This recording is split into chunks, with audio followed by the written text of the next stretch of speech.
રાજકોટ એલઆઈસીના કર્મચારીઓ અનેક માંગ સાથે હડતાલ પર ઉતર્યા। Story report by Sandeep Chavda, Rajkot. હું Harshad Popat, general secretary LIC employees union Rajkot division. આજે દેશના 25 કરોડથી વધુ કામદાર કર્મચારીઓ હડતાલ ઉપર છે।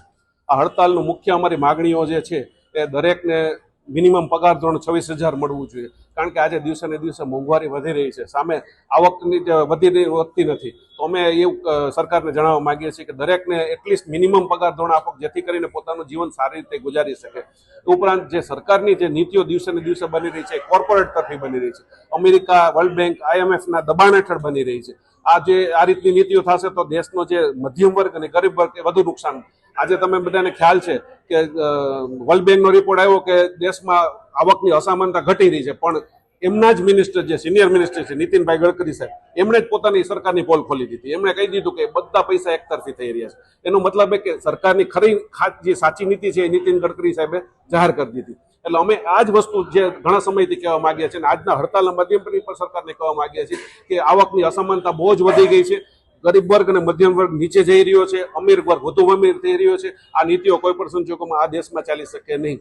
અને સરકારની જે બીજી નીતિઓ છે, આર્થિક નીતિઓ, જે પ્રાઇવેટાઇઝેશનની, કોન્ટ્રાક્ચ્યુઅલાઇઝેશનની, એ બધાનો અમે વિરોધ કરીએ છીએ કે અમે કોઈ પણ સંજોગોમાં ચાલે લેવા માંગતા નથી। એલઆઈસી લેવલની વાત કરું તો એલઆઈસીમાં સરકાર અત્યારે 100% FDI કરવા માંગે છે। આજની તારીખે 74% કેપ છે, તો પણ હજી 32.67% સુધી જ FDI પહોંચ્યું છે। હજી કોઈ પણ સંજોગોમાં 32%થી વધુ પહોંચ્યું જ નથી। શા માટે 100% કરવું? 100% FDI કરવાનું એક જ કારણ છે કે વિદેશની જે કંપનીઓ છે એમને ડાયરેક્ટ પોતાનો બિઝનેસ અહીં કરો, કોઈની લોકલ કંપનીઓ સાથે કોઈ પણ પ્રકારનું કોલેબોરેશન કરવામાં એમને રસ નથી। એટલે ડાયરેક્ટ પોતાનો બિઝનેસ કરી અને અહીંની જે મહામૂલી બચતો છે, જે 1956 પહેલા થતું હતું, એ જ બચતો પોતાને વિદેશમાં લઈ જશે નફાનો।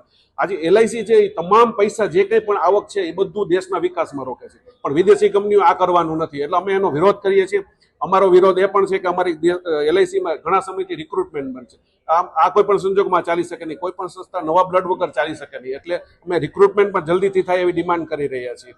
અને એલઆઈસીના જે પેન્શનમાં NPSમાં જે ન્યૂ પેન્શન સ્કીમમાં છે એ લોકોને 1995 અમારી જે પેન્શન સ્કીમ, જૂની પેન્શન સ્કીમ છે, એમાં સમાવવા જોઈએ દરેકને, એ પણ અમારી માગણી છે। આ બધા મુદ્દાઓને લઈને આજે અમે બધા એલઆઈસીના કર્મચારીઓ, દેશના 25 કરોડ કર્મચારી કામદારો સાથે અમે જોડાયેલા છીએ। એ ઉપરાંત જીએસટી જે આમ જનતાને સ્પર્શ કરે છે, ઇન્સ્યોરન્સ ઉપર જે 18% જીએસટી છે, એ પણ કોઈ પણ સંજોગોમાં વિડ્રો થવો જોઈએ।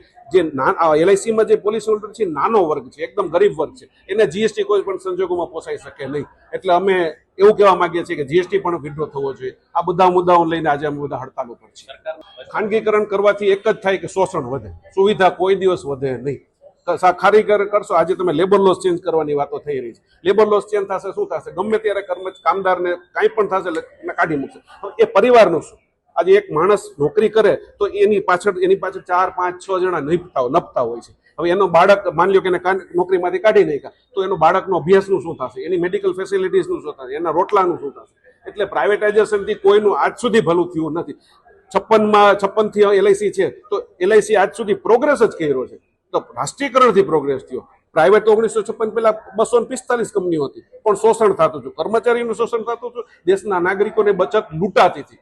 તો સામ એટલા બધાના હેતુને લઈને જ 1956 એલઆઈસીની સ્થાપના થઈ, અને એલઆઈસી આજ સુધી ઉત્તરોત્તર પ્રગતિ જ કરી છે અને દેશના વિકાસમાં બહુ જ મોટું યોગદાન આપ્યું છે। એટલે પ્રાઇવેટાઇઝેશનથી કોઈનું ભલું થતું નથી।